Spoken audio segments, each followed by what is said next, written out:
10 spécialistes avaient assuré que l'enfant était sourd. Son père, l'un des hommes les plus riches du pays, avait accepté ce destin jusqu'à ce que la femme de ménage fasse quelque chose qu'aucun médecin n'avait osé faire. Ce qui sortit de cette petite oreille changea tout pour toujours. La clinique internationale de la lumière était connue comme le temple des miracles médicaux. Ses couloirs de marbre blanc avaient vu défiler des présidents, des célébrités et des magnats de tout le continent.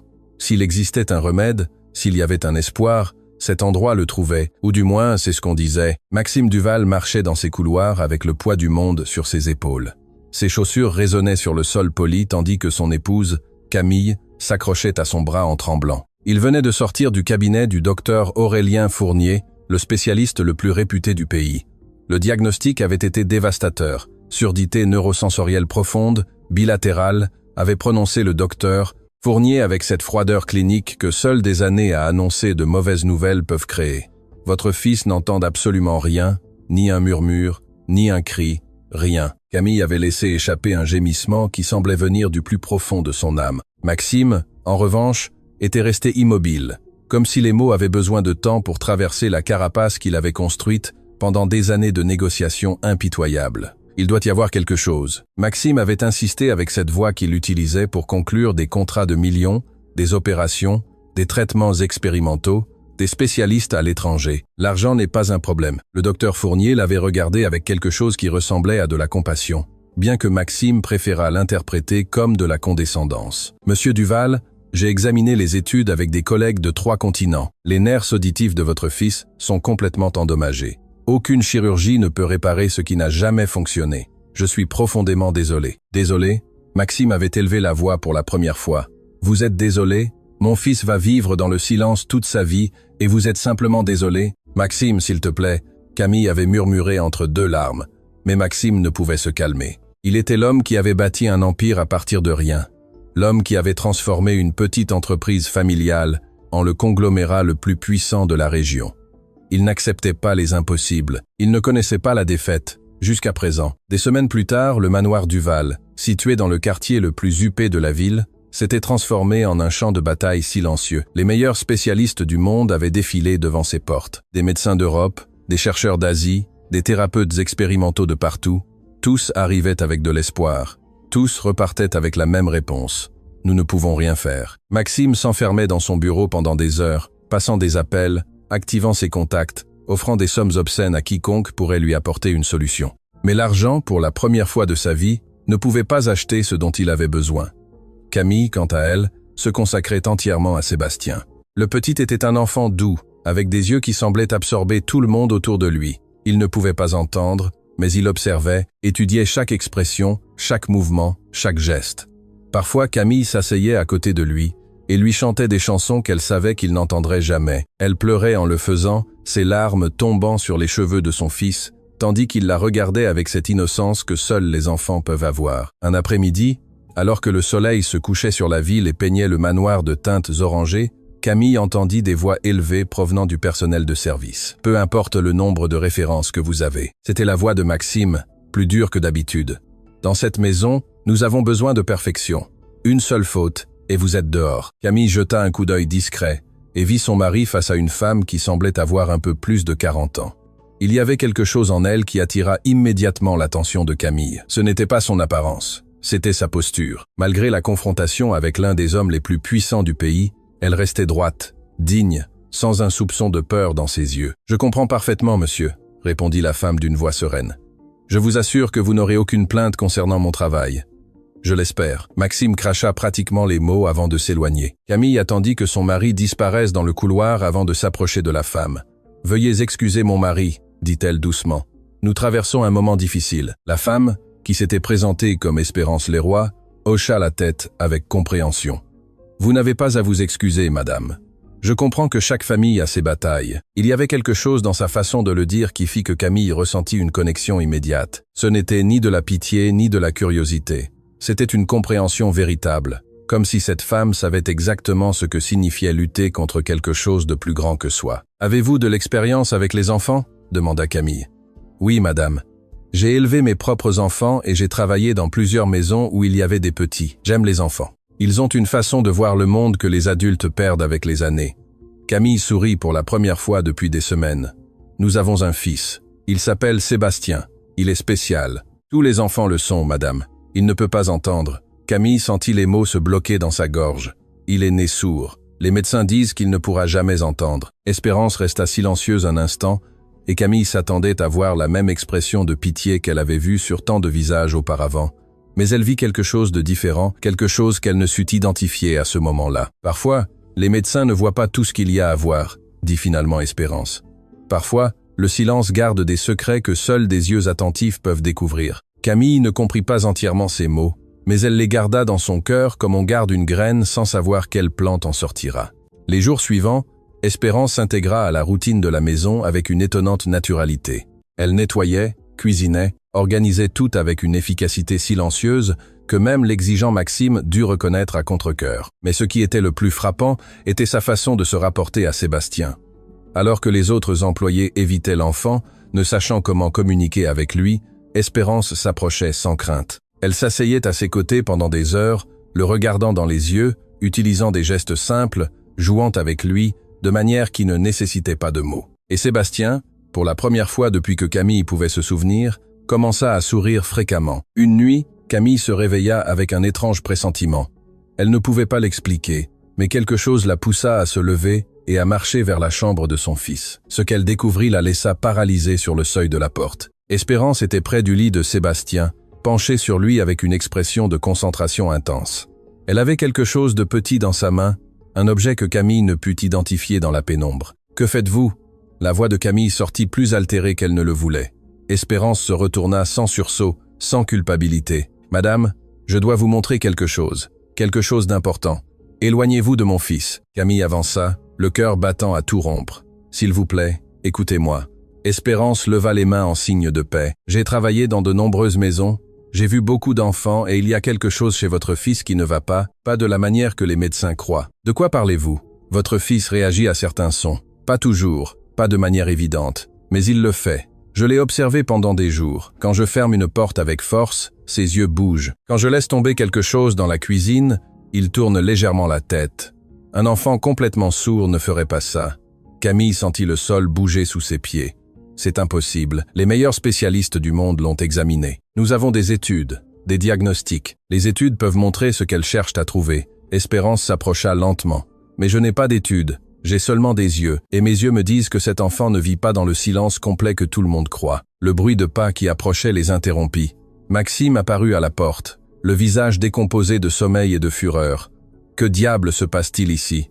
Sa voix résonna dans la pièce. « Monsieur, il faut que vous m'écoutiez. » commença Espérance. « L'écouter? Je vous trouve dans la chambre de mon fils au milieu de la nuit, et vous voulez que je vous écoute ?» Maxime avança menaçant. « Vous êtes renvoyé. Je veux que vous sortiez de ma maison immédiatement. » « Maxime, attends !» Camille s'interposa. Elle dit que Sébastien peut entendre quelque chose, qu'elle a remarqué des réactions. « Assez !» Maxime frappa le chambranle de la porte. « Allons-nous croire une femme de ménage plutôt que ce que 10 spécialistes certifiés nous ont dit? C'est une plaisanterie. » Espérance ne recula pas. Avec un calme qui semblait surnaturel dans ces circonstances, elle regarda Maxime droit dans les yeux. « Monsieur Duval, vous avez tout à fait le droit de me renvoyer. C'est votre maison, c'est votre fils, c'est votre décision. Mais avant que vous ne le fassiez, permettez-moi de vous poser une question. Êtes-vous si sûr de ce que les médecins ont dit que vous n'êtes même pas prêt à vérifier ?» Le silence qui suivit fut si dense que Camille sentit qu'elle pouvait le couper avec un couteau. Maxime respirait avec difficulté, ses poings serrés, sa mâchoire tendue.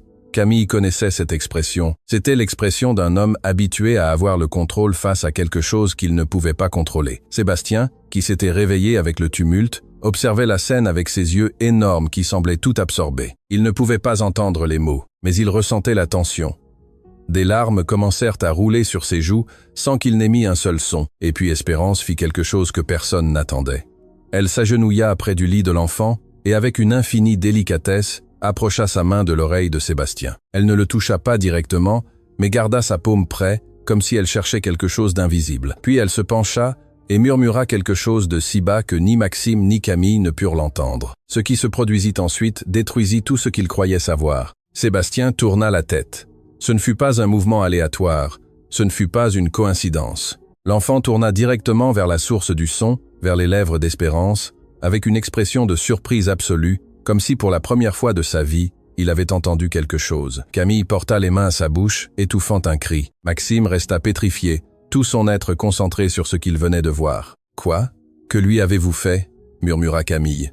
Espérance se leva lentement, et pour la première fois, il y avait des larmes dans ses yeux. « Je ne lui ai rien fait, madame. J'ai juste confirmé ce que je soupçonnais. Votre fils n'est pas sourd, ou du moins pas complètement. Il y a quelque chose qui bloque son audition, quelque chose que les études n'ont pas détecté, parce que personne n'a pris la peine de chercher au-delà du diagnostic initial. C'est impossible. » Maxime retrouva finalement sa voix, mais il n'y avait plus de fureur en elle. Seulement quelque chose que Camille n'avait pas entendu depuis longtemps. L'espoir mélangé à la terreur. Monsieur Duval, Espérance le regarda avec une intensité qui le fit reculer d'un pas. Je sais ce que c'est d'être ignoré juste à cause de sa position. Je sais ce que c'est de voir ce qu'on dit être écarté, parce qu'on n'a ni titre, ni diplôme. Mais je sais aussi que parfois les yeux d'une mère, ou ceux d'une simple employée, peuvent voir ce que 1000 spécialistes ne veulent pas voir. Elle se dirigea vers la porte, s'arrêtant sur le seuil. Demain, je partirai si c'est ce que vous désirez. Mais cette nuit, je vous supplie de regarder votre fils, de vraiment le regarder et de vous demander si vous êtes prêt à laisser l'orgueil vous voler l'opportunité d'entendre sa voix. Et avec ces mots, elle disparut dans l'obscurité du couloir. Maxime et Camille restèrent immobiles, regardant leur fils qui avait maintenant une expression différente. Une expression qu'ils n'avaient jamais vue auparavant. Une expression de quelqu'un qui vient de découvrir que le monde est plus grand qu'il ne l'imaginait. Maxime, Camille murmura d'une voix tremblante. Et si elle a raison, et si pendant tout ce temps, elle ne put terminer la phrase, mais elle n'en avait pas besoin, car à ce moment-là, tous deux comprirent que plus rien ne serait comme avant. Ce qu'ils ne savaient pas, c'est que la vérité qu'ils étaient sur le point de découvrir ne changerait pas seulement la vie de leur fils, elle détruirait tout ce qu'ils croyaient savoir sur les personnes en qui ils avaient le plus confiance. La nuit s'étendit comme un voile d'incertitude sur le manoir Duval. Ni Maxime ni Camille ne purent dormir. Ils restèrent assis sur le canapé de leur chambre, sans parler, sans se toucher, chacun perdu dans le labyrinthe de ses propres pensées. Quand les premiers rayons de l'aube commencèrent à filtrer à travers les rideaux, Maxime se leva avec une détermination que Camille connaissait bien. C'était la même expression qu'il avait lorsqu'il concluait des affaires impossibles. « Je vais lui parler », dit-il sans regarder son épouse. « Maxime, hier soir tu voulais la renvoyer. Hier soir j'étais aveugle, » répondit-il d'une voix rauque. « Mais j'ai vu ce que j'ai vu. Mon fils a réagi. Je ne vais pas ignorer ça juste parce que ça vient d'une employée et non d'un médecin diplômé. » Camille sentit quelque chose se relâcher dans sa poitrine. Pour la première fois depuis longtemps, elle voyait l'homme dont elle était tombée amoureuse, pas l'homme d'affaires froid que le succès avait créé. Espérance était dans la cuisine lorsque Maxime la trouva. Elle préparait le petit déjeuner, comme si la nuit précédente n'avait jamais existé, comme si elle n'avait pas défié l'un des hommes les plus puissants du pays dans sa propre maison. « J'ai besoin que vous m'expliquiez exactement ce que vous avez vu. » Maxime s'assit sur un tabouret, chose qu'il n'avait jamais faite dans sa propre cuisine. Sans détour, sans métaphore, d'effet, Espérance laissa ce qu'elle faisait et se tourna vers lui. « Monsieur Duval, pendant les jours que j'ai passés ici, j'ai observé votre fils constamment. Les enfants sourds développent une hypersensibilité aux vibrations. Ils ressentent le monde à travers d'autres sens, mais Sébastien fait quelque chose de différent. Quoi? Il répond aux sons. Pas toujours, pas à tous les sons, mais il y a certains tons, certaines fréquences qui provoquent une réaction chez lui. Quand je parle près de son oreille gauche, ses yeux bougent. Quand je chante doucement en nettoyant sa chambre, il tourne la tête. Un enfant atteint de surdité profonde bilatérale ne ferait pas ça. » Maxime traitait chaque mot comme s'il s'agissait d'un contrat vital. Les médecins ont fait des études auditives complètes, des potentiels évoqués, des audiogrammes, des résonances. Ont-ils vérifié physiquement ses oreilles? Je parle d'un examen approfondi, pas seulement d'un coup d'œil superficiel. La question frappa Maxime avec une force inattendue. Il essaya de se souvenir. Il avait été présent à toutes les consultations. Il avait vu des dizaines d'études. Il avait entendu des explications interminables sur les nerfs auditifs et les cellules ciliées. Mais un examen physique approfondi des oreilles de son fils, il ne pouvait pas s'en souvenir. Les spécialistes se sont concentrés sur le diagnostic neurologique, murmura-t-il plus pour lui-même que pour Espérance. Ils ont tous supposé que le problème était dans le cerveau ou les nerfs, et personne n'a regardé le plus évident. Espérance compléta la phrase. « Parfois, monsieur, nous cherchons si loin que nous oublions de regarder ce qui est sous nos yeux. » Maxime se leva brusquement. « Je veux que vous veniez avec moi, vous, moi, Camille et Sébastien. Nous allons voir un autre médecin, un qui n'a rien à voir avec les précédents. »« Et si je me trompe ?» demanda doucement Espérance. « Et si tout cela est un faux espoir? Alors j'aurais perdu quelques heures de mon temps. Mais si vous avez raison, Maxime ne put terminer la phrase. L'espoir était trop fragile pour être exprimé par des mots. Quelques heures plus tard, la voiture des Duval s'arrêtait devant une modeste clinique en périphérie de la ville. Ce n'était pas le genre d'endroit que Maxime fréquentait. Il n'y avait ni marbre ni élégante réceptionniste, seulement des murs propres et une simple pancarte indiquant Centre audiologique Sainte-Marie. « Pourquoi ici ?» demanda Camille en sortant de la voiture avec Sébastien dans les bras. « Parce qu'ici travaille quelqu'un qu'un vieil ami m'a recommandé, » répondit Maxime. « Quelqu'un qui n'est pas lié aux cercles médicaux que nous avons déjà consultés. » Le docteur René Vidal les reçut dans un cabinet petit mais impeccablement organisé. C'était une femme d'âge mûr, avec de grosses lunettes, et ce genre de calme qui ne vient qu'après des années d'expérience. Elle ne montra aucune réaction particulière lorsque Maxime se présenta, comme si le nom Duval ne signifiait rien pour elle. « Parlez-moi de votre fils », dit-elle simplement en s'asseyant en face d'eux. Maxime commença à parler, relatant les diagnostics, les spécialistes, les tests, mais le docteur Vidal l'interrompit doucement. « Monsieur Duval, avec tout le respect que je vous dois, les diagnostics précédents ne m'intéressent pas. Je veux entendre parler de votre fils en tant que personne, comment il se comporte, ce qu'il aime, comment il interagit avec le monde. » Ce fut Camille qui répondit, décrivant Sébastien avec le détail que seule une mère peut avoir. Elle parla de ses sourires, de la façon dont il observait tout, de sa fascination pour les lumières et les mouvements, et puis Espérance intervint. « Docteur, je travaille chez les Duval depuis peu de temps, mais j'ai remarqué quelque chose qui me semble important. L'enfant réagit à certains sons, pas de manière évidente, mais il le fait. » Le docteur Vidal se pencha en avant, soudainement intéressé. « Quel genre de son ?»« Des basses fréquences, principalement. Quand je parle près de son oreille gauche à voix très basse, presque un murmure, il répond, il tourne la tête, il bouge les yeux. Intéressant. » La doctoresse se leva. Puis j'examinai Sébastien. Ce qui suivit fut quelque chose que ni Maxime ni Camille n'avaient vu lors des consultations précédentes.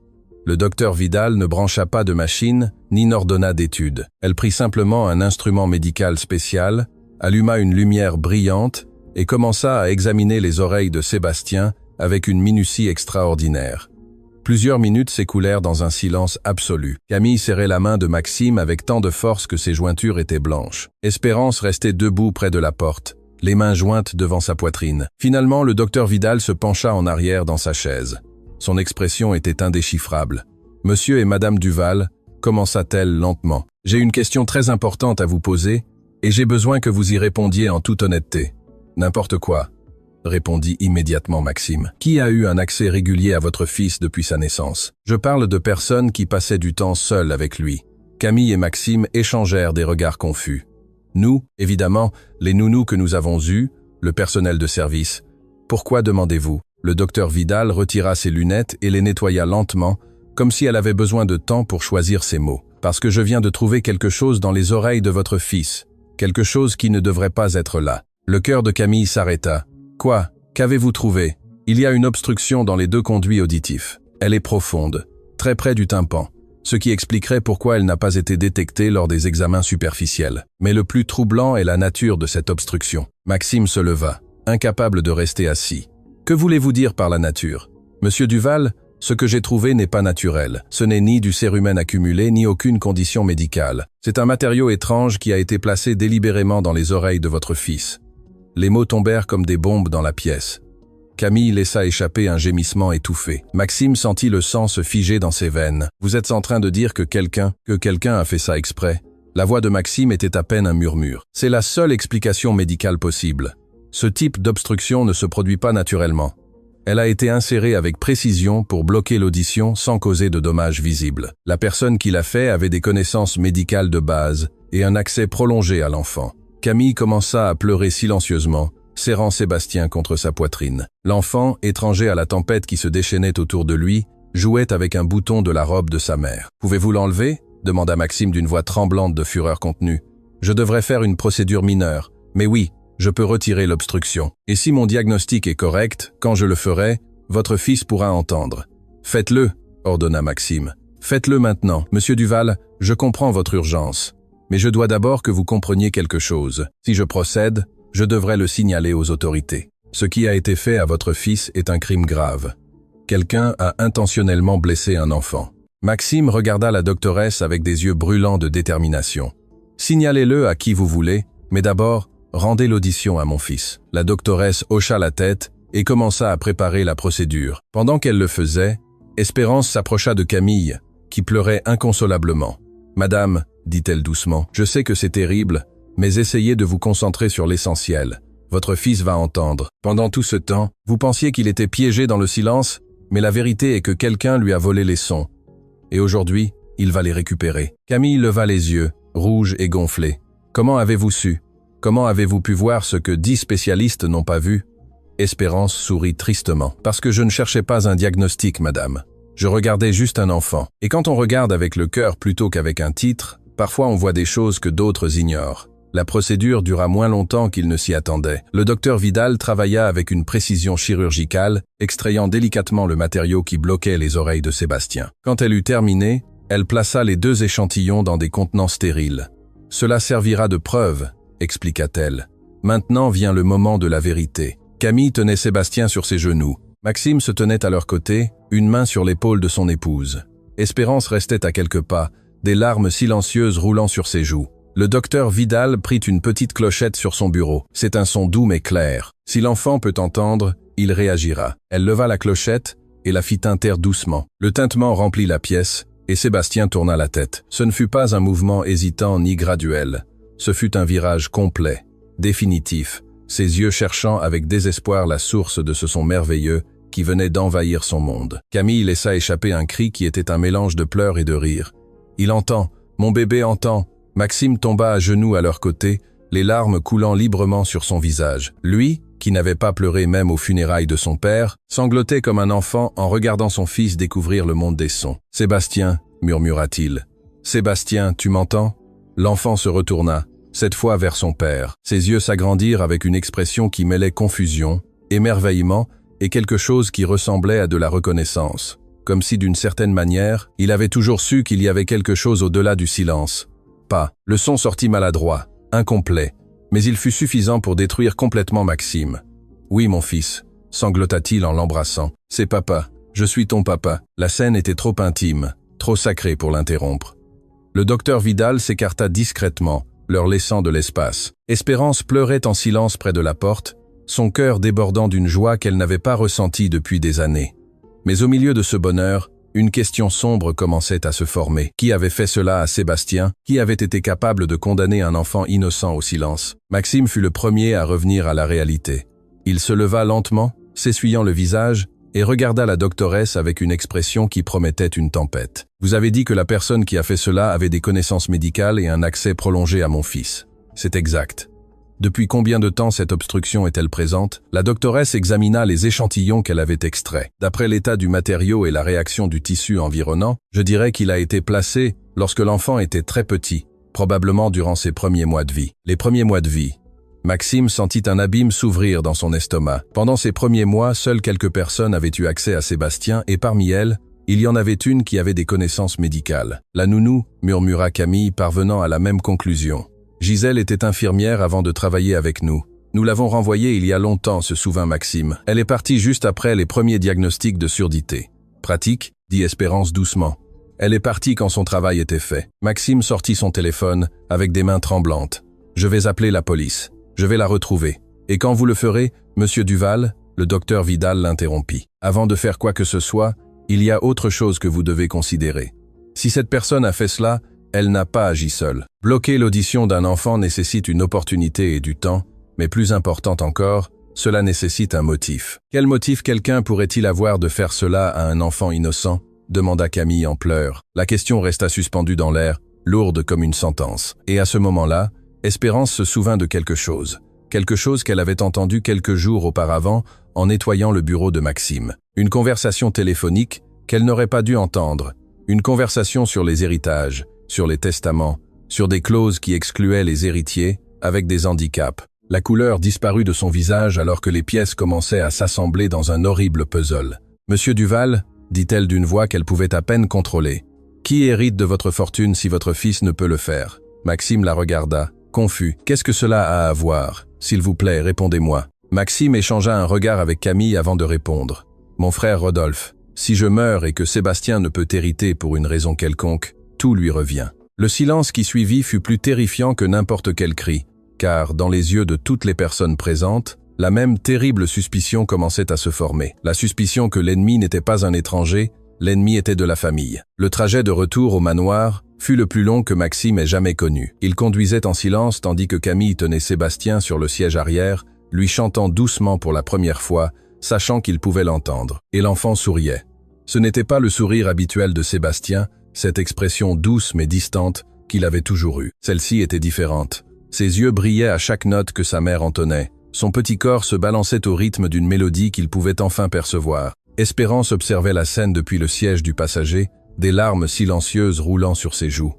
Il y avait quelque chose dans la façon dont elle regardait l'enfant qui allait au-delà de la joie du moment. Il y avait de la reconnaissance.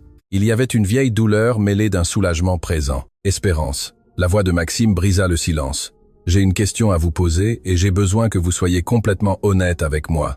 Je l'ai toujours été, monsieur. Pourquoi avez-vous tant insisté? Vous êtes arrivé chez moi il y a quelques jours à peine. Vous auriez pu ignorer ce que vous voyez, garder votre travail sans complication, mais vous avez tout risqué pour un enfant que vous connaissiez à peine. Pourquoi? » Espérance ne répondit pas immédiatement.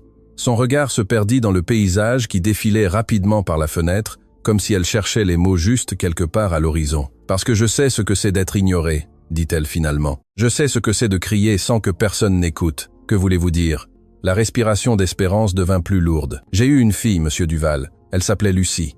C'était la lumière de ma vie. » L'utilisation du passé ne passa inaperçue pour personne dans le véhicule. Camille cessa de chanter, son attention complètement focalisée sur Espérance. « Lucie est née parfaitement saine, » continua Espérance d'une voix qui tremblait, mais ne se brisait pas. « Mais quand elle a eu quelques mois, elle a commencé à avoir des problèmes. Elle ne répondait pas quand je l'appelais. Elle ne réagissait pas au son. Les médecins de l'hôpital public où je l'ai emmenée ont dit qu'elle était sourde profonde. Ils m'ont dit qu'il n'y avait rien à faire. » Maxime sentit un frisson lui parcourir le dos. L'histoire sonnait terriblement familière. J'étais jeune, pauvre, sans éducation. Je n'avais pas d'argent pour chercher de seconds avis ni pour remettre en question les médecins. J'ai accepté le diagnostic parce que je n'avais pas d'autre option. Pendant des années, j'ai élevé ma fille dans le silence. Je lui ai appris à communiquer avec des signes, à lire sur les lèvres, à survivre dans un monde qui n'était pas conçu pour elle. Les larmes coulaient maintenant librement sur le visage d'Espérance, mais sa voix restait ferme. Quand Lucie avait déjà plusieurs années, elle est tombée gravement malade, une infection qui s'est compliquée. Je l'ai emmenée aux urgences et le médecin qui l'a soignée, un homme âgé sur le point de prendre sa retraite, a fait quelque chose qu'aucun autre médecin n'avait fait auparavant. Il a examiné ses oreilles avec soin, avec patience, et il a trouvé quelque chose. « Qu'a-t-il trouvé ?» demanda Camille dans un murmure. Des cotons compactés, si profonds qu'ils étaient presque devenus partie intégrante de son conduit auditif. Quelqu'un les avait placés là quand elle était bébé. Quelqu'un qui avait accès à elle. Le silence dans la voiture était absolu. Même Sébastien ne faisait pas de bruit, comme s'il percevait la gravité du moment. Le médecin les a retirés, et ma fille a entendu pour la première fois de sa vie. Elle avait déjà plusieurs années. Pouvez-vous imaginer cela? Vivre dans le silence alors qu'elle aurait pu entendre tout ce temps? Qui l'a fait? La voix de Maxime était à peine audible. Ma belle-mère, la mère de mon mari. Elle ne m'a jamais accepté. Elle pensait que je n'étais pas assez bien pour son fils, que ma famille était trop pauvre, trop insignifiante. Quand Lucie est née, elle a vu l'opportunité de me détruire. Elle pensait que si ma fille était handicapée, mon mari me quitterait. La honte serait trop grande. C'est monstrueux. Camille serra Sébastien plus fort. Ça leste, mais le pire n'a pas été de découvrir la vérité. Le pire a été ce qui est arrivé ensuite. Espérance ferma les yeux et quand elle les rouvrit, il y avait en eux une obscurité qui parlait de blessures qui n'avaient jamais complètement guéri. Ma fille avait passé des années sans entendre pendant l'étape la plus critique de son développement. Bien qu'elle ait retrouvé l'audition, les conséquences ont été permanentes. Son cerveau ne s'est pas développé comme il le devait. Elle avait des difficultés d'apprentissage, des problèmes de communication. La fenêtre pour un développement normal s'était fermée. Et votre mari, qu'a-t-il fait quand il a su la vérité? Le rire qui s'échappa d'Espérance fut amer comme le fiel. Il ne m'a pas cru. Sa mère l'a convaincu que j'avais tout inventé, que j'avais blessé ma propre fille pour gagner de la sympathie. Il m'a accusé de folle, de menteuse. Il m'a enlevé Lucie. Camille porta une main à sa bouche, étouffant un sanglot.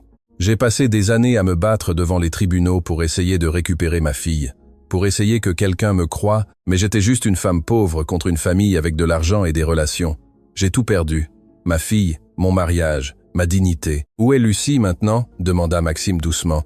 Le silence qui suivit fut la réponse la plus douloureuse possible. Elle est morte, dit finalement Espérance, il y a quelques années, Une complication médicale qui aurait pu être traitée si elle avait reçu les soins appropriés, mais à ce moment-là, mon ex-mari s'était désintéressé d'elle. Il l'a laissée dans une institution et a oublié son existence. Je n'avais pas les droits légaux pour prendre des décisions concernant sa santé. J'ai seulement pu lui tenir la main pendant qu'elle s'en allait. La voiture s'arrêta. Ils étaient arrivés au manoir, mais personne ne bougea.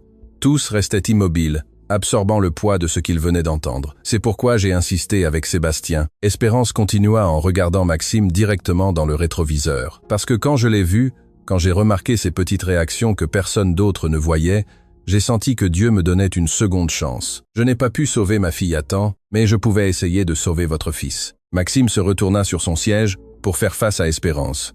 Ses yeux, habituellement froids et calculateurs, étaient pleins de larmes. Espérance, je vous ai horriblement traité. Je vous ai humilié, je vous ai menacé de vous renvoyer.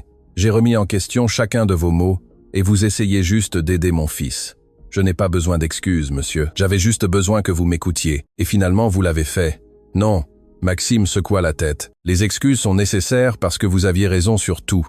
Sur Sébastien, sur les médecins, sur le fait de regarder au-delà des diagnostics. Vous avez vu ce que personne d'autre n'a vu parce que vous connaissiez la douleur de ne pas être vu. Camille descendit de la voiture avec Sébastien dans les bras et s'approcha d'Espérance, qui était également descendue. « Merci », dit-elle simplement, l'embrassant avec le bras qu'elle avait de libre. « Merci de ne pas avoir abandonné. Merci d'avoir offert à mon fils le cadeau d'entendre. » Espérance lui rendit l'étreinte, et à ce moment-là, deux femmes de mondes complètement différents se connectèrent à travers le langage universel de la douleur et de l'espoir partagé. Mais la paix de ce moment fut de courte durée.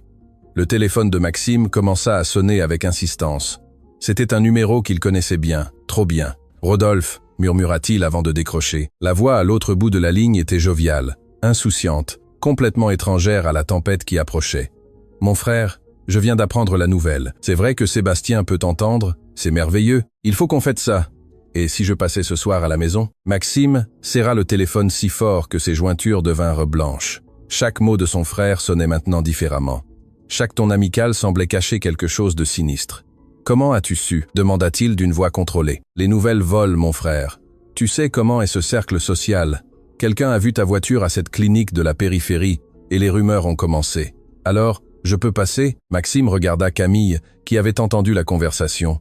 Ses yeux reflétaient le même conflit que le sien. Il n'avait pas de preuves concrètes contre Rodolphe, seulement des soupçons basés sur une clause testamentaire et une terrible coïncidence. « Bien sûr », répondit-il finalement. « Viens ce soir, nous avons beaucoup à nous dire. » Quand il raccrocha, Camille s'approcha, inquiète. « Es-tu sûr de ça ? S'il est impliqué, c'est pourquoi j'ai besoin qu'il vienne, » interrompit Maxime. « J'ai besoin de le regarder dans les yeux. J'ai besoin de savoir si mon propre frère a été capable de faire cela à mon fils. » Les heures suivantes furent un étrange mélange de joie et de tension. D'un côté, la maison se remplissait des nouveaux sons que Sébastien découvrait. L'enfant marchait dans les pièces, touchant des objets, écoutant le son qu'il produisait, riant à chaque nouvelle découverte. Le son de l'eau tombant dans la fontaine du jardin le fit s'arrêter pendant plusieurs minutes. Fasciné. Le chant des oiseaux dans l'arbre près de sa fenêtre le fit applaudir d'émotion. Et quand Camille mit de la musique pour la première fois, Sébastien commença à bouger d'une manière qui ne pouvait être décrite que comme de la danse. Espérance observait tout avec un sourire aigre doux. C'était magnifique de voir cet enfant découvrir le monde des sons, mais c'était aussi un rappel de ce que sa propre fille avait perdu pour toujours. Quand la nuit tomba, Maxime s'enferma dans son bureau.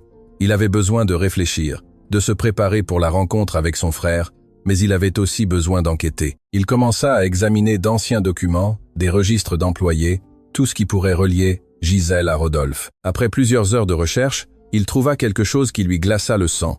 Un reçu de virement bancaire, une somme considérable d'argent, transférée depuis un compte qu'il reconnut comme appartenant à l'une des entreprises de Rodolphe vers un compte au nom de Gisèle Dubois. La date du virement était quelques semaines après que Sébastien ait reçu le premier diagnostic de surdité. « Qu'as-tu trouvé ?» Maxime sursauta. Il n'avait pas entendu Espérance entrer. « Des preuves », répondit-il d'une voix grave. « Mon frère a payé Gisèle une énorme somme d'argent juste après que mon fils ait été diagnostiqué sourd. » Espérance s'approcha du bureau et observa le document. « Cela ne prouve pas qu'il a ordonné ce qu'ils ont fait à Sébastien.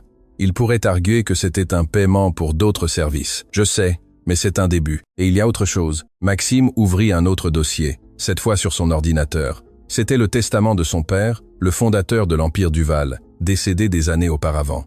Mon père était un homme traditionnel. Il croyait que les affaires devaient revenir au fils aîné ou, à défaut, à l'héritier le plus capable, mais il avait aussi des idées désuètes sur certaines choses. Il désigna une clause spécifique dans le document. Ici, il est dit que si l'héritier principal a une condition qui l'empêche de gérer l'entreprise de manière compétente, y compris des handicaps physiques ou mentaux significatifs, l'héritage passe automatiquement au suivant dans l'ordre de succession. Et ce suivant, c'est vous? Espérance raisonna. C'était moi, mais mon père est mort avant la naissance de Sébastien. Dans son testament original, si je mourais sans héritier capable, tout revenait à Rodolphe. Donc, si Sébastien était déclaré incapable en raison de sa surdité, Rodolphe était positionné pour hériter de tout si quelque chose m'arrivait. La porte du bureau s'ouvrit en grand. Rodolphe Duval se tenait sur le seuil avec un sourire qui ressemblait maintenant au masque d'un prédateur.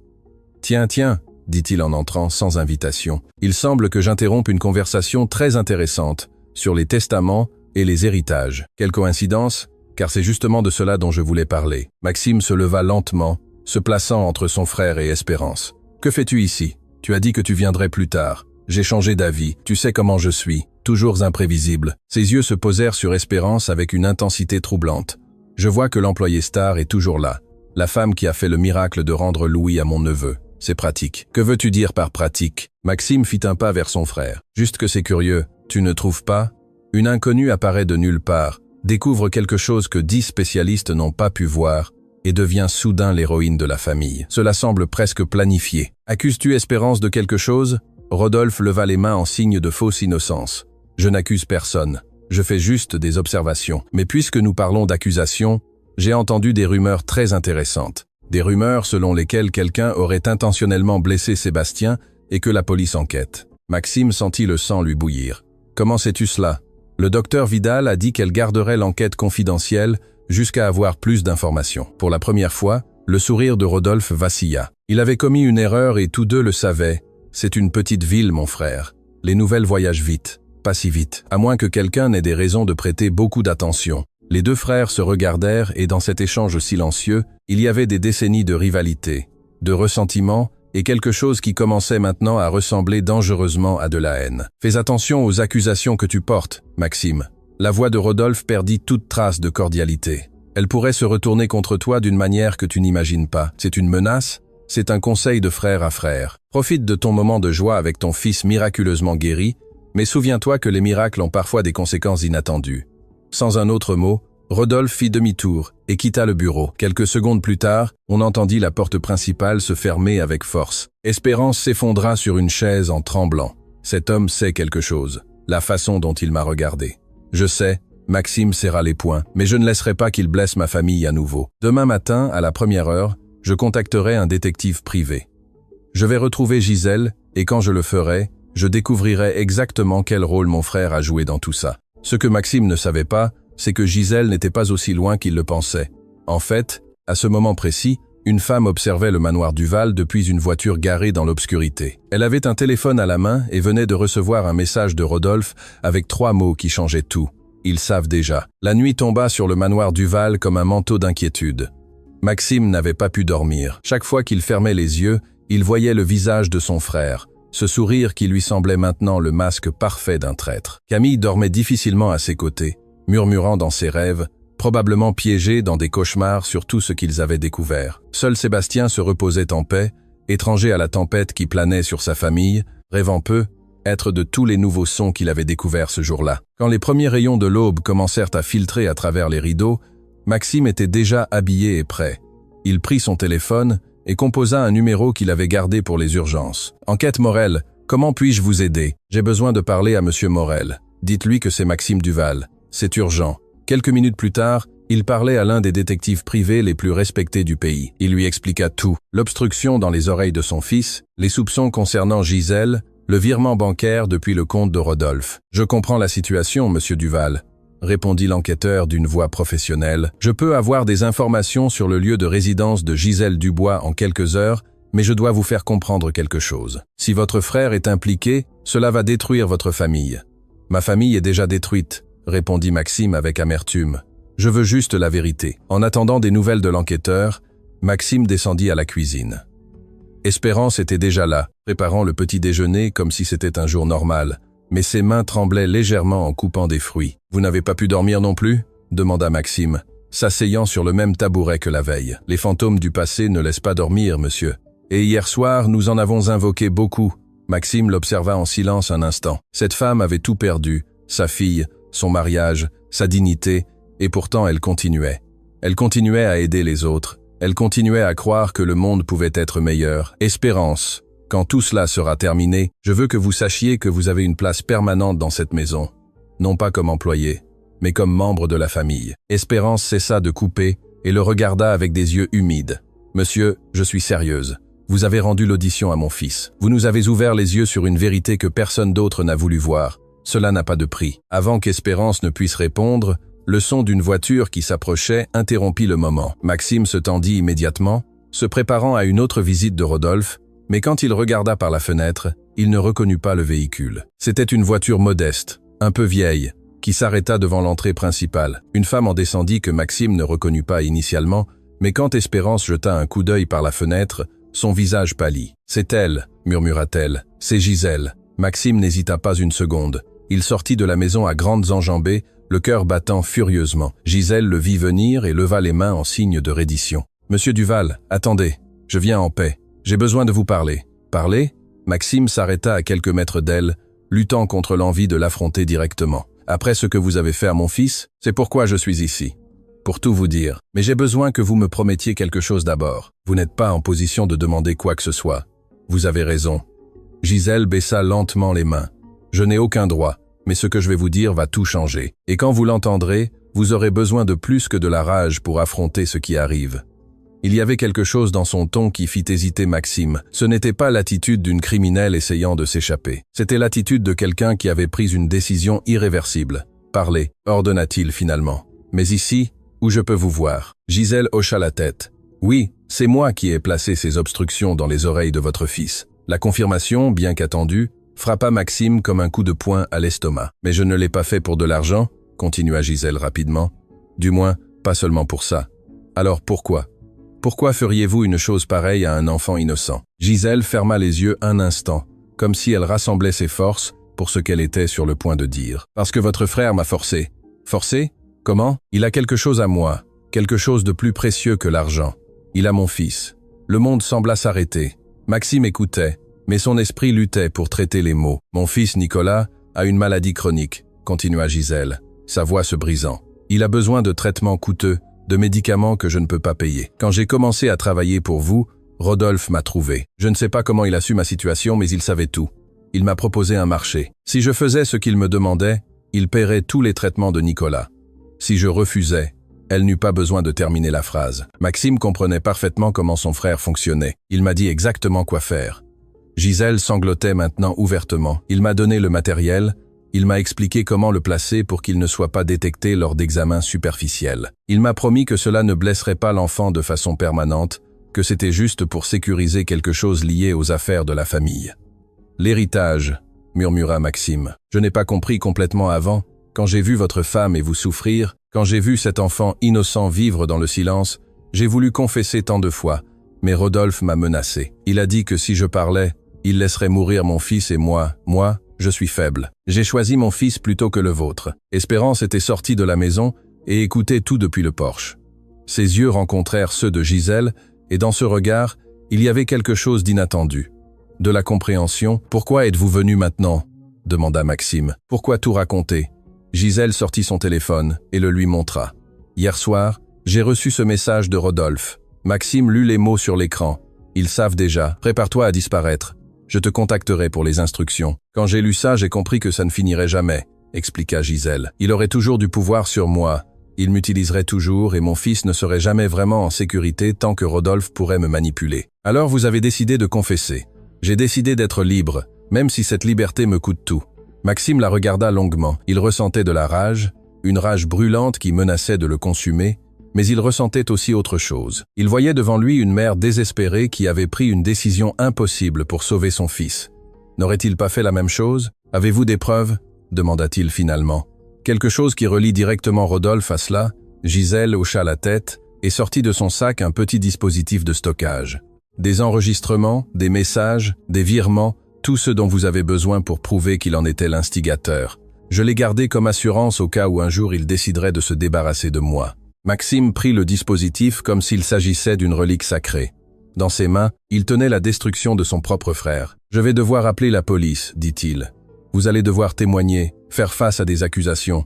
Je sais, je suis prête, mais je vais parler à mes avocats. Ce que vous avez fait était horrible, mais vous avez été contrainte. Cela doit compter pour quelque chose. » Gisèle le regarda avec surprise, comme si elle n'attendait aucune compassion. « Pourquoi feriez-vous cela pour moi ?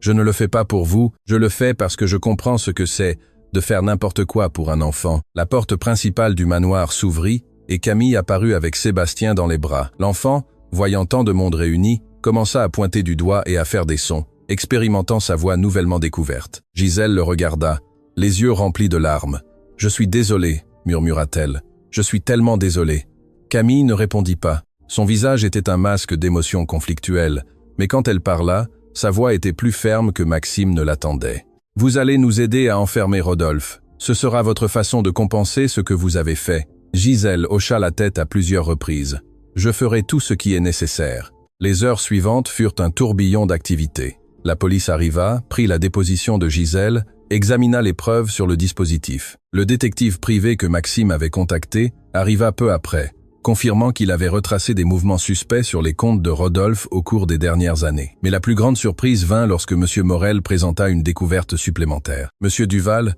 au cours de mon enquête, j'ai trouvé quelque chose que vous devez voir. » Il lui tendit un dossier épais rempli de documents. « Votre frère a manipulé les finances du groupe corporatif Duval pendant des années, détournant des fonds, créant des sociétés écrans, préparant le terrain pour une éventuelle prise de contrôle. L'affaire de votre fils n'était pas seulement une question d'héritage familial, il s'agissait de l'empire tout entier. » Maxime feuilleta les documents d'une main tremblante. Tout était là. L'ampleur de la trahison de son frère était bien plus grande qu'il ne l'avait imaginé. « Rodolphe ne voulait pas seulement l'héritage, » continua l'enquêteur. « Il voulait vous détruire complètement. Si Sébastien était déclaré incapable et que quelque chose vous arrivait, il n'héritait pas seulement, mais prenait le contrôle total de toutes les affaires. Et selon ces documents, il planifiait quelque chose pour s'assurer que cela se produise. Que voulez-vous dire par quelque chose ? » L'enquêteur hésita avant de répondre. « Il y a des courriels où il discute avec un tiers de méthode pour créer des accidents qui semblent naturels. » L'air quitta les poumons de Maxime. Son propre frère avait planifié plus que de ruiner son fils. Il avait planifié de l'éliminer. « Où est Rodolphe maintenant ?» demanda-t-il d'une voix qu'il reconnaissait à peine. « C'est l'autre nouvelle » répondit l'enquêteur. « Il a disparu ce matin. Son appartement est vide. Ses comptes principaux ont été vidés pendant la nuit. Il semble qu'il ait su que Gisèle venait confesser. Comment a-t-il pu savoir ? Parce qu'il la surveillait. » Une nouvelle voix intervint. Tous se tournèrent. À la porte du bureau se tenait le docteur René Vidal, accompagné de 2 policiers. « Docteur Vidal, que faites-vous ici ?» Maxime s'approcha. « Je suis venu parce que j'ai trouvé autre chose lors de mon analyse du matériel que j'ai extrait des oreilles de votre fils. Quelque chose que je n'ai pas mentionné avant car j'avais besoin de le confirmer. » Elle sortit un rapport de laboratoire de sa mallette. « Le matériau utilisé pour bloquer l'audition de Sébastien est une substance spécialisée. Ce n'est pas quelque chose que l'on trouve dans n'importe quelle pharmacie. C'est un composé médical qui n'est fabriqué que dans 3 laboratoires du pays, et l'un de ces laboratoires appartient à une filiale du groupe corporatif Duval. » Maxime sentit le sol bouger sous ses pieds. « Une de nos entreprises ? Une entreprise qui, selon les registres, est sous la supervision directe de Rodolphe Duval. » Tout s'emboîtait, tout le maudit puzzle avait enfin un sens. Rodolphe n'avait pas seulement planifié cela. Il l'avait planifié en utilisant les propres ressources de l'entreprise familiale. Il avait utilisé l'empire que son père avait construit pour détruire son neveu et, finalement, son frère. « Nous avons assez pour un mandat d'arrêt international. » L'un des officiers parla. « Mais nous devons agir vite, avant qu'il ne traverse une frontière. » Maxime hocha la tête mécaniquement. Son esprit traitait toujours l'ampleur de la trahison. Ce fut Espérance qui le tira de sa torpeur, s'approchant avec une tasse de café qu'il n'avait pas demandé. « Monsieur Duval, » dit-elle doucement, « je sais que c'est dévastateur. Découvrir que votre propre sang a été capable d'une telle chose est une douleur innommable. Comment on surmonte ça ?» demanda Maxime plus pour lui-même que pour elle. « On ne le surmonte pas, on le transforme. On utilise cette douleur pour construire quelque chose de meilleur, pour protéger ceux qu'on aime, pour s'assurer que personne d'autre ne subisse ce que votre famille a subi. » Maxime la regarda, voyant non pas une femme de ménage, mais une survivante, une femme qui avait affronté des trahisons pires et avait trouvé un moyen de continuer. À ce moment-là, Sébastien entra en courant dans le bureau, s'échappant des bras de Camille. Il s'arrêta devant son père et leva les bras, demandant à être porté. Maxime le souleva, l'embrassant fortement. L'enfant toucha son visage avec de petites mains curieuses, sentant les larmes que Maxime ne savait pas qu'il versait. « Papa » dit Sébastien avec cette nouvelle voix qu'il apprenait encore à utiliser. « Papa ».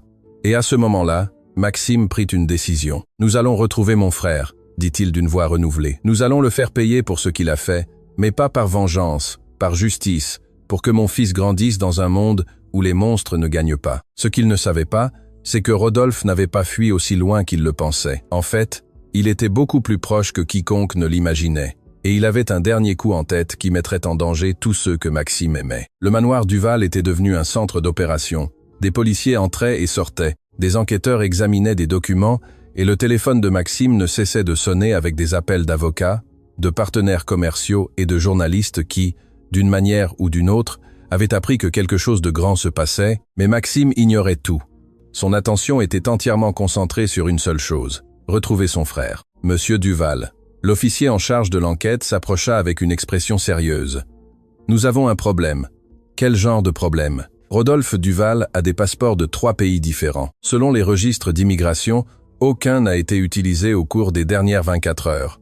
Cela signifie qu'il est toujours dans le pays. Pourquoi est-ce un problème? Ça devrait être plus facile de le trouver. Le problème est que s'il n'a pas fui, cela signifie qu'il a encore quelque chose de prévu.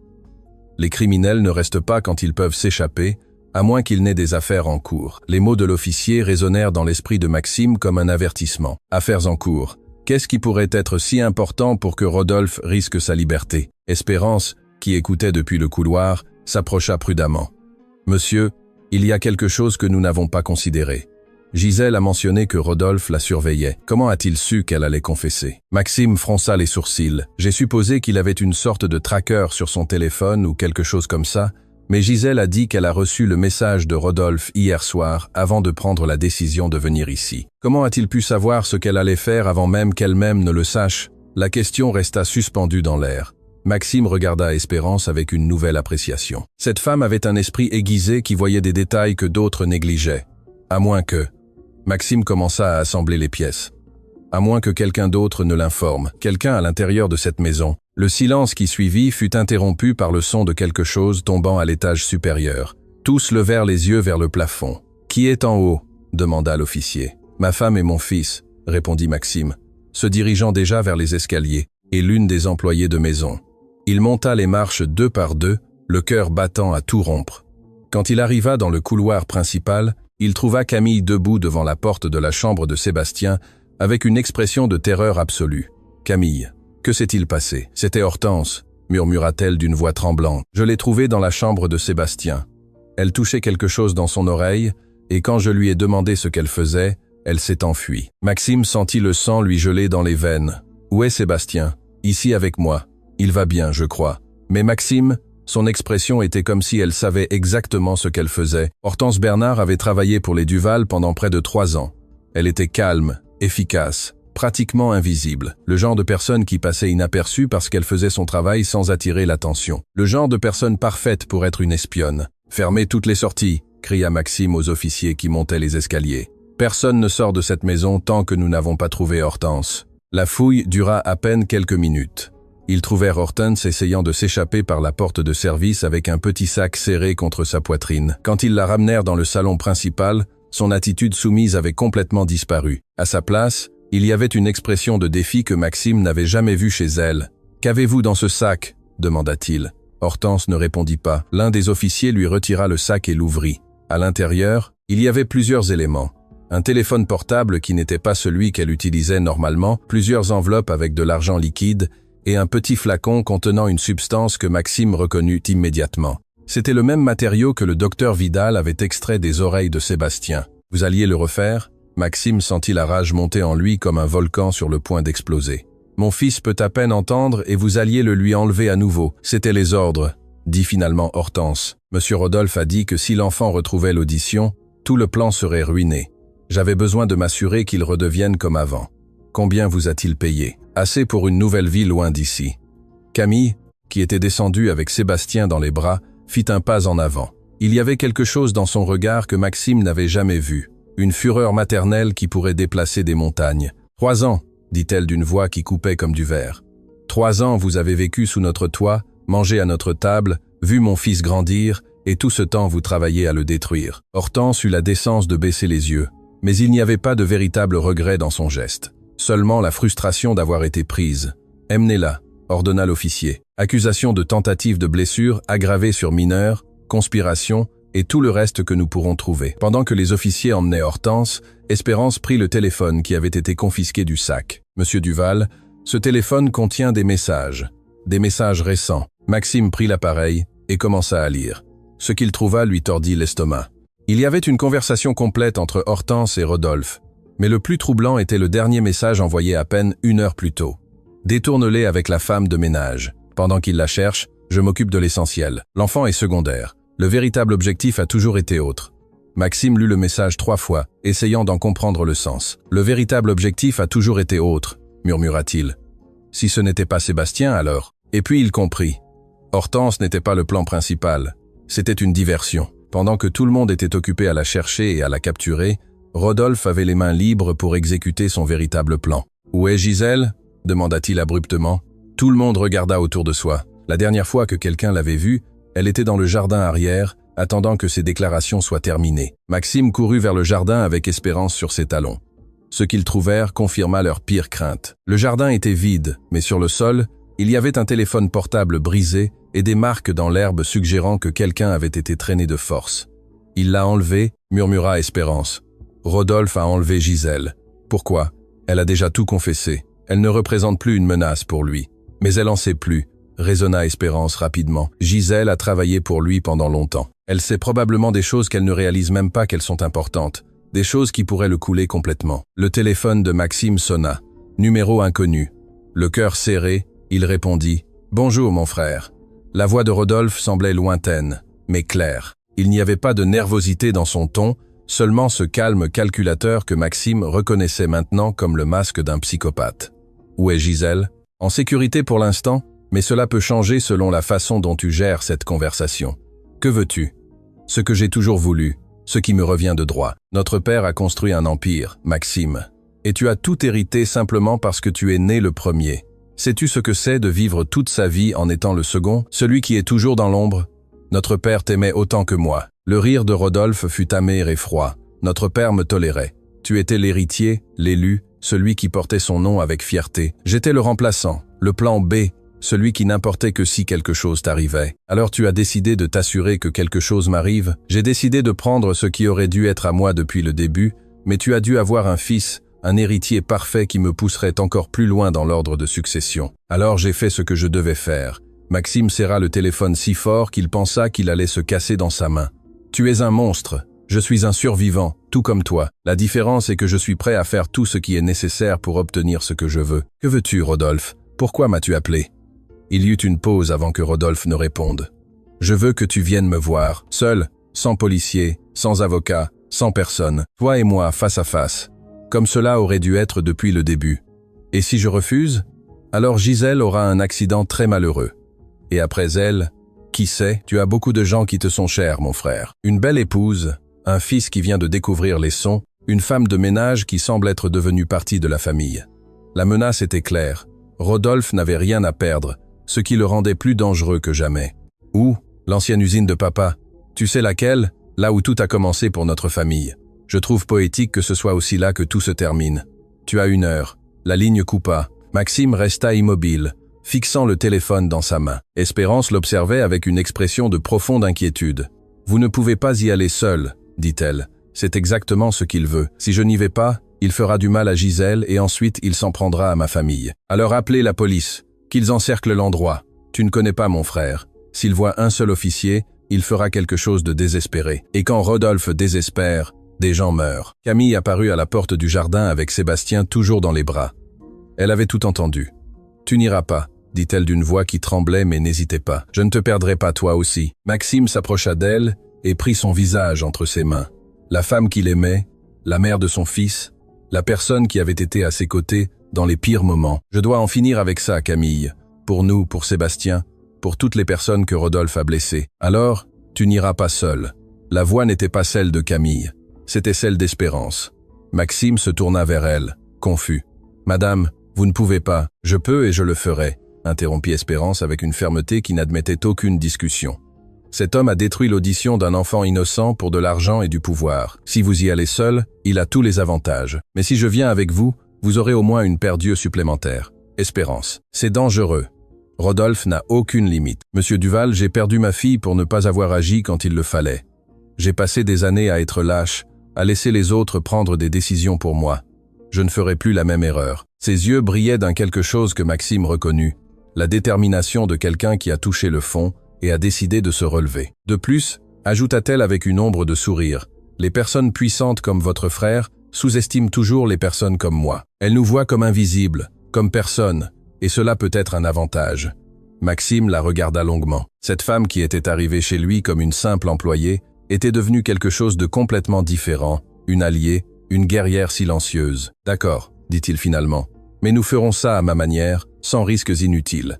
Il se tourna vers Camille. Appelle l'officier en charge, raconte-lui tout. Dis-lui que nous allons à l'ancienne usine textile en périphérie de la ville. Si nous n'avons pas de nouvelles dans 2 heures, qu'ils y aillent avec tout. Camille hocha la tête, des larmes roulant sur ses joues. « Reviens vers moi » murmura-t-elle. « Promets-moi que tu reviendras. » Maxime l'embrassa doucement, puis embrassa le front de Sébastien, qui le regardait avec ses yeux énormes qui brillaient maintenant de la connaissance d'un monde plein de sons. « Hé, papa » dit l'enfant en tendant ses petits bras. « Papa va revenir » Maxime murmura. « Je te le promets. » Alors qu'il marchait vers sa voiture avec Espérance à ses côtés, Maxime ne put s'empêcher de penser à l'ironie de la situation. Il avait passé toute sa vie à bâtir un empire, à accumuler pouvoir et richesse. Et maintenant, tout ce qui importait était un enfant qui commençait à peine à entendre, et une promesse qu'il n'était pas sûr de pouvoir tenir. Ce qu'il ne savait pas, c'est que Rodolphe avait aussi fait des promesses sombres qui impliquaient des secrets de famille que même Maxime ne connaissait pas. Des secrets qui changeraient à jamais sa compréhension de qui était réellement son frère et de qui avait été réellement son père. L'ancienne usine textile Duval se dressait comme un géant endormi en périphérie de la ville. Ses murs de briques rouges, noircis par des décennies d'abandon, gardaient les fantômes d'un temps où le nom Duval commençait à peine à signifier quelque chose. Maxime arrêta la voiture à 100 mètres de l'entrée principale. Le soleil commençait à se cacher, peignant le ciel de teinte orangée qui donnait à l'usine l'impression d'être en feu. « Es-tu sûr de ça ?» demanda Espérance depuis le siège du passager. « Non, mais je n'ai pas d'autre choix. » Ils marchèrent ensemble vers l'entrée. Les portes métalliques rouillées étaient entr'ouvertes, comme une bouche attendant de les engloutir. L'intérieur sentait l'humidité, la poussière et les souvenirs abandonnés. « Rodolphe !» La voix de Maxime résonna dans l'espace vide. « Je suis ici. Montre-toi. » Le silence fut leur seule réponse pendant plusieurs secondes. Puis, de l'ombre du 2e niveau, une silhouette émergea. Rodolphe Duval marchait avec le calme de celui qui a toutes les cartes en main. À ses côtés, Gisèle était assise sur une chaise, les mains liées et une expression de terreur. « Tu es venu !» Rodolphe sourit en voyant son frère. « Et tu as amené l'employée miraculeuse. Comme c'est touchant. » « Lâche-la, Rodolphe.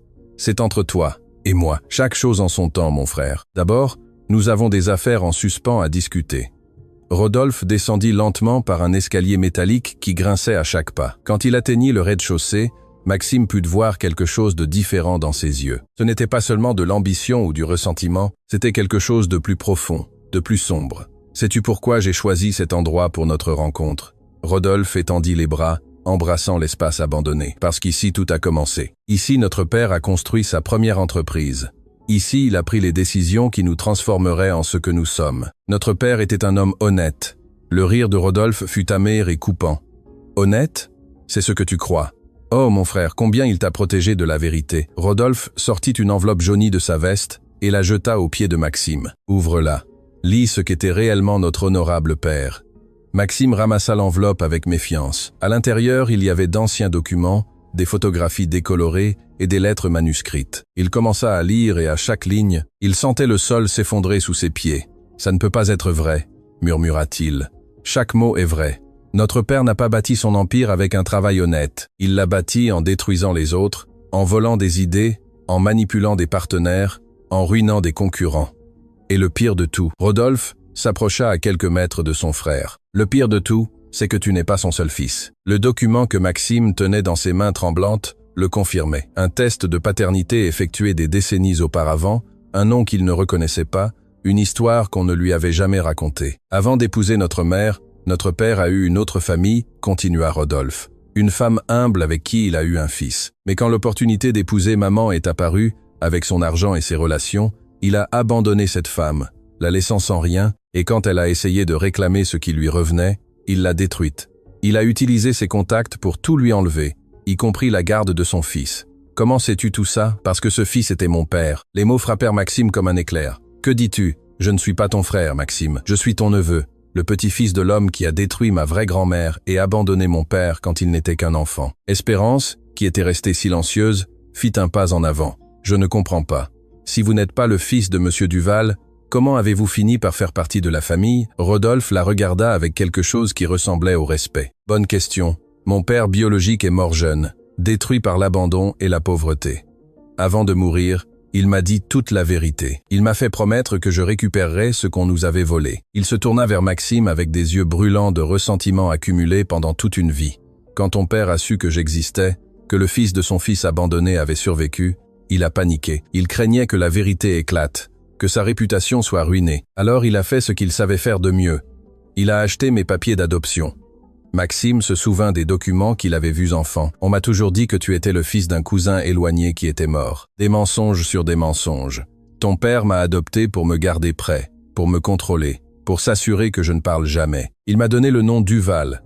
Il m'a élevé à tes côtés. Mais il ne m'a jamais donné ce qui me revenait vraiment. La reconnaissance. Rodolphe, je ne savais rien de tout ça. Je sais. Pour la première fois, une partie de la fureur dans les yeux de Rodolphe sembla diminuer. Tu as toujours été l'innocent. Le fils doré qui ne voyait pas les ombres derrière l'éclat. Mais cela ne change pas les faits. Ton père m'a volé mon identité, mon héritage, mon droit d'être, qui je suis vraiment.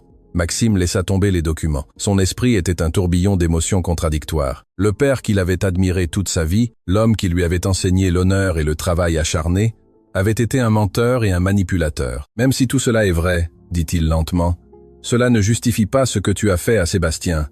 C'est un enfant innocent, tout comme tu l'as été un jour.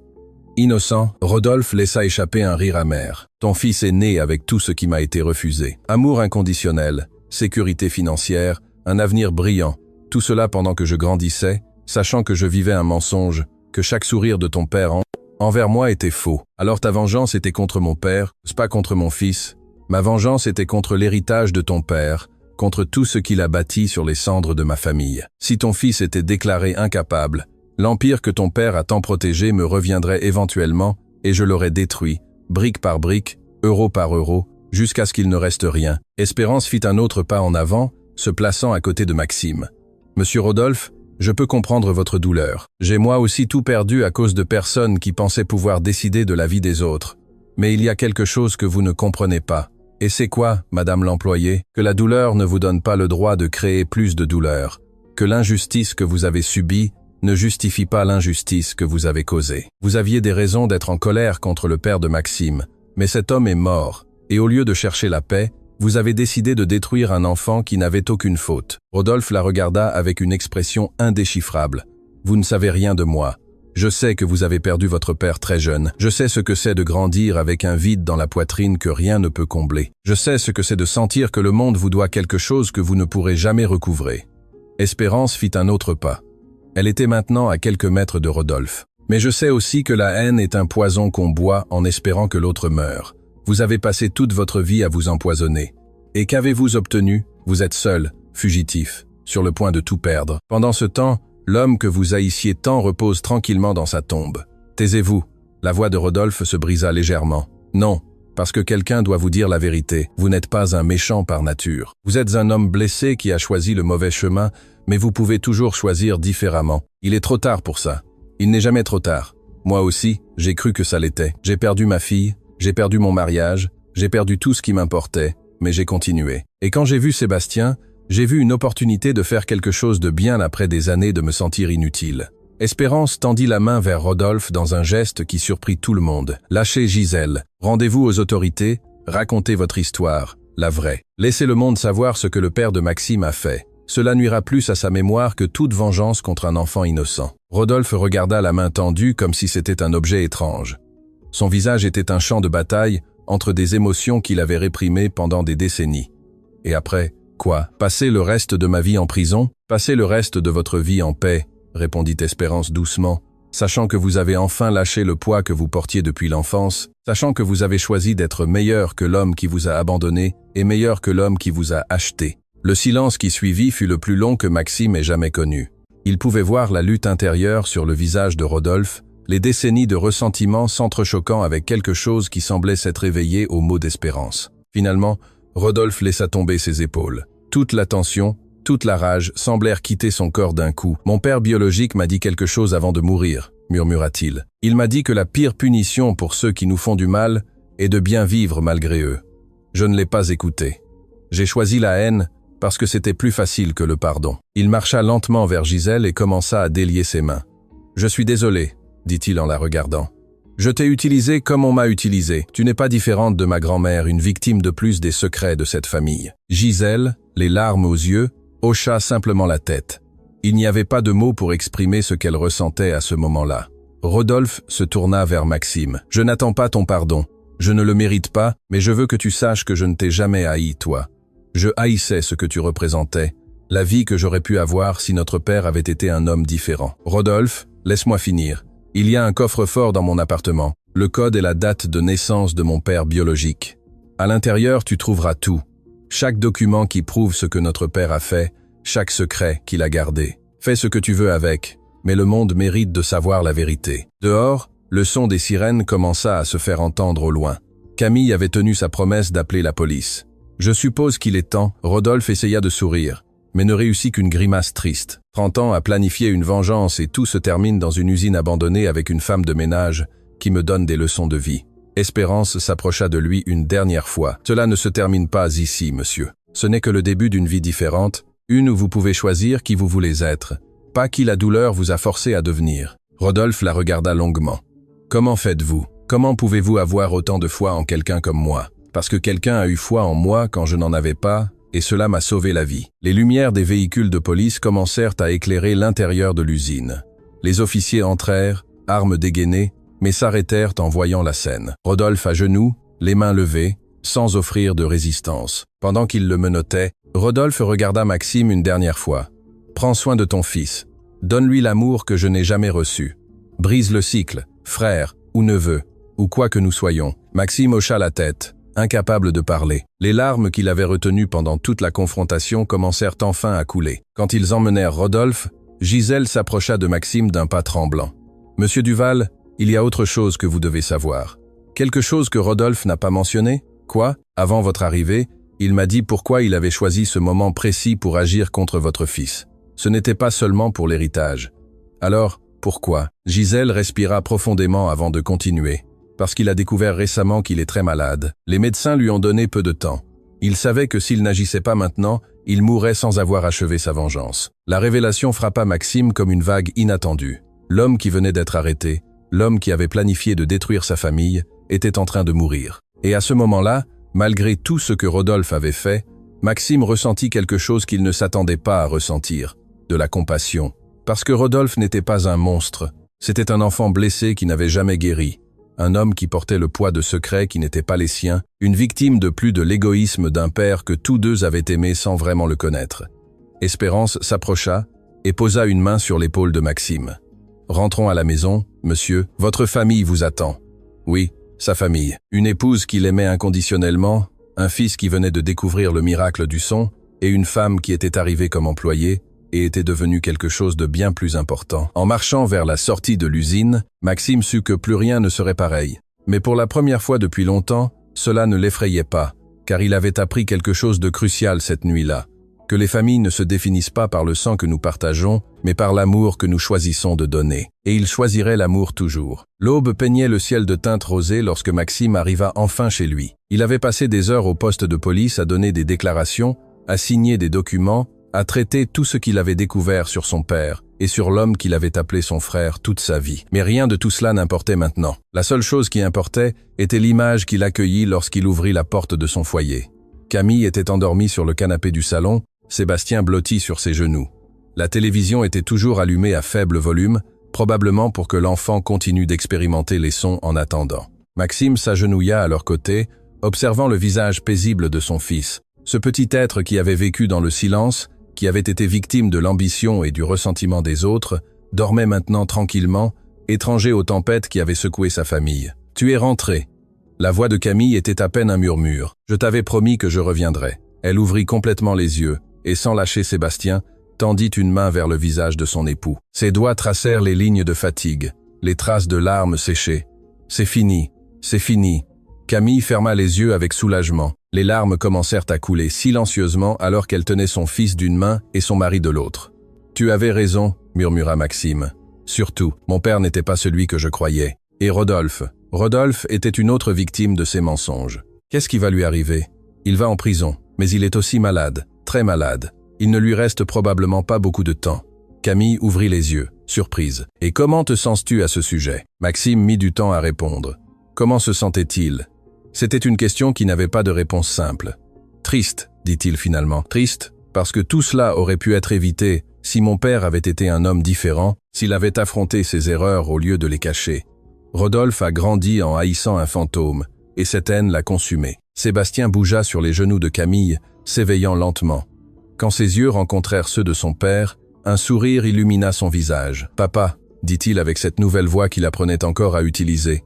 Papa est rentré. Maxime prit son fils dans ses bras, l'embrassant avec une force qui contenait tout l'amour, tout le soulagement, toute la gratitude qu'il ressentait. « Oui, mon amour, papa est rentré, et il ne repartira plus jamais. » Des semaines plus tard, la vie au manoir Duval avait changé d'une manière que personne n'aurait pu prévoir. La nouvelle de l'arrestation de Rodolphe et les secrets du patriarche Duval avaient secoué la société. Des journalistes campaient devant le manoir, cherchant des déclarations.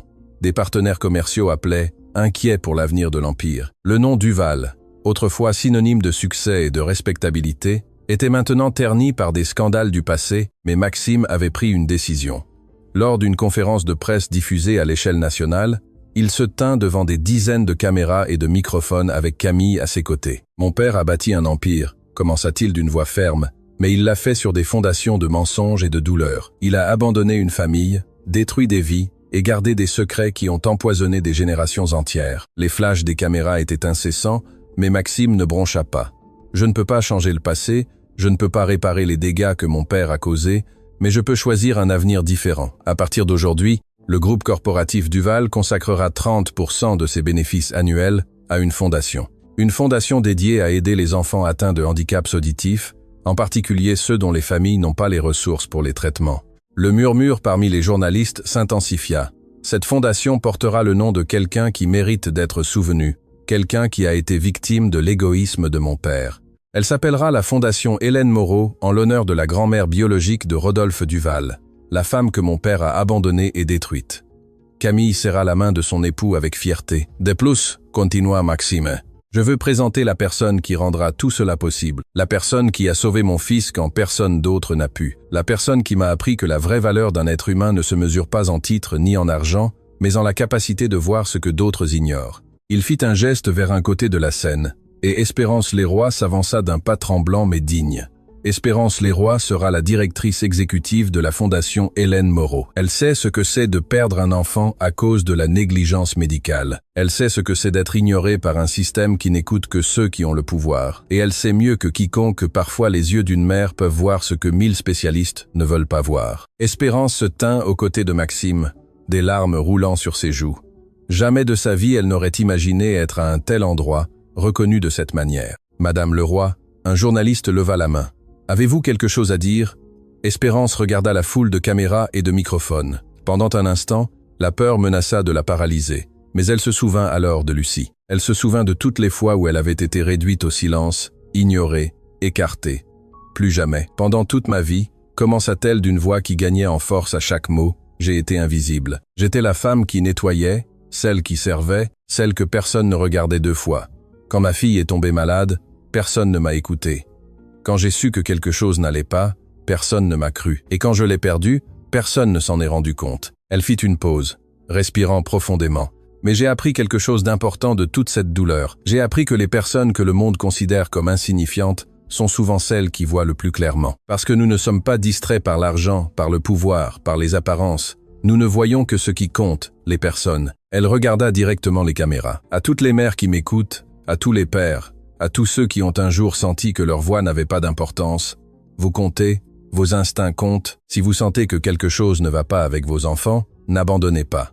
Ne laissez personne vous dire que vous avez tort simplement parce que vous n'avez pas de diplôme. L'amour d'un parent est le diagnostic le plus précis qui existe. Les applaudissements qui suivirent furent assourdissants. Quelque temps après, dans le jardin du manoir Duval, une fête très spéciale était célébrée. Ce n'était ni une fête d'affaires, ni un gala de charité. C'était quelque chose de bien plus important. La célébration du premier anniversaire de l'audition de Sébastien. Le jardin était décoré de ballons et de fleurs. Il y avait une musique douce jouant des haut-parleurs. Une musique que Sébastien pouvait maintenant apprécier pleinement. Des enfants de la fondation couraient et jouaient à ses côtés, tous partageant la joie d'un monde rempli de sons. Le docteur René Vidal était présente, observant avec fierté comment Sébastien interagissait avec d'autres enfants. « Ses progrès sont extraordinaires », dit-elle à Camille. En seulement 1 an, il a atteint des jalons qui prennent normalement beaucoup plus de temps. C'est un enfant incroyablement résilient. Il a de bons professeurs. Camille regarda là où Espérance jouait avec un groupe de petits, leur apprenant des chansons avec des gestes et des mots.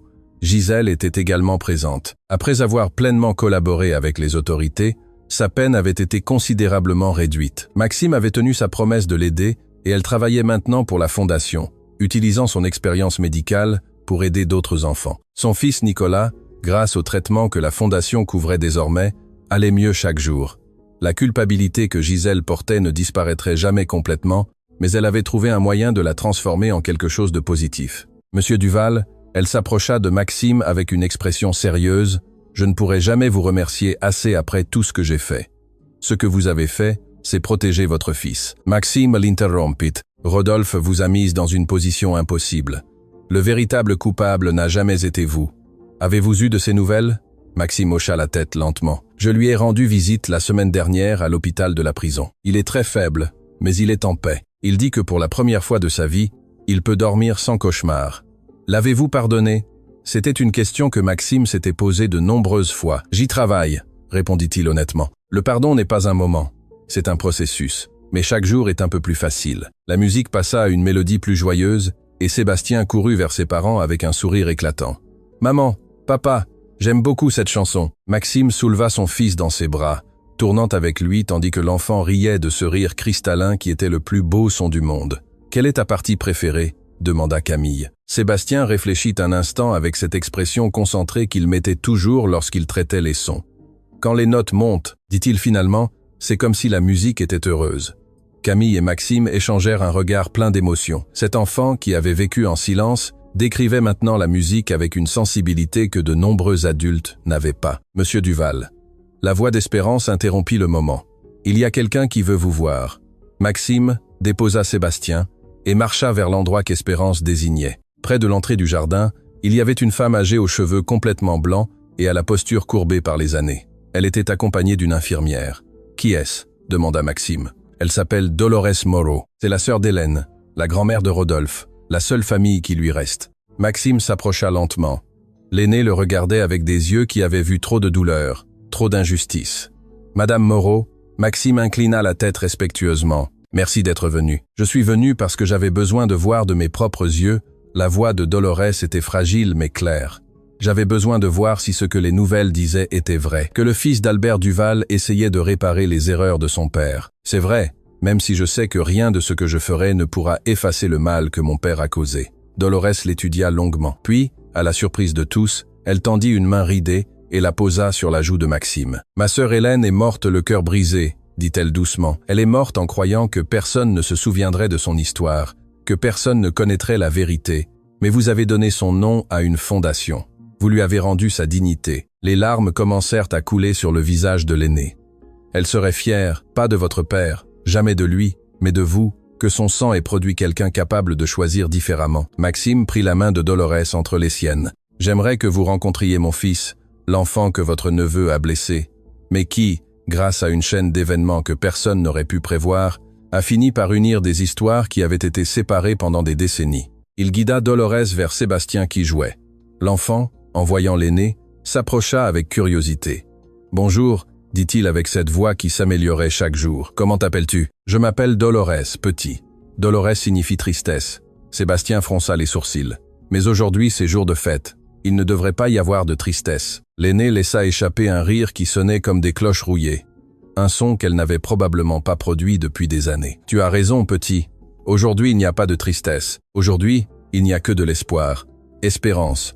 Le mot résonna dans le jardin comme une promesse. Et à ce moment-là, alors que le soleil brillait sur le manoir Duval, alors que des enfants qui avaient connu le silence remplissaient maintenant l'air de rire et de chansons, alors que des familles brisées commençaient à guérir et des secrets enfouis trouvaient enfin la lumière, quelque chose de magique se produisit. Sébastien prit la main de Dolores d'une main et celle d'Espérance de l'autre. Puis il regarda ses parents et sourit. « Vous entendez ça ?» demanda-t-il. Tous firent silence, essayant d'identifier quel son avait capté l'attention de l'enfant. « Qu'entends-tu, mon amour ?» demanda Camille. Sébastien ferma les yeux, se concentrant. Le vent dans les arbres, les oiseaux qui chantent, la musique, les rires, les chœurs. Il ouvrit les yeux brillants de joie. « J'entends tout, et c'est magnifique. » Camille fondit en larmes, serrant son fils dans ses bras. Maxime les enveloppa tous les deux. Espérance, Dolores, Gisèle. Toutes les personnes présentes sentirent que quelque chose se refermait et que quelque chose de nouveau commençait. Car au final, ce n'était jamais une histoire de vengeance ou d'héritage ou de secret de famille. C'était une histoire sur le pouvoir d'une voix. La voix d'une employée de maison qui a osé parler quand personne ne l'écoutait. La voix d'un enfant qui a retrouvé le droit d'entendre le monde. La voix de l'amour qui, quand il est vrai, trouve toujours le moyen de briser le silence. Et dans le jardin du manoir Duval, entouré de personnes qui avaient été des étrangers et qui étaient maintenant une famille, Sébastien prononça les mots qui scelleraient à jamais cette histoire. « Merci de ne pas avoir abandonné, merci de m'avoir écouté quand je ne pouvais pas parler. Je vous aime beaucoup. » Et tous comprirent que le plus grand miracle n'avait pas été de rendre Louis à un enfant. Le plus grand miracle avait été d'apprendre que les personnes les plus invisibles sont souvent celles qui ont le plus à dire et que nous ne devons jamais cesser de les écouter.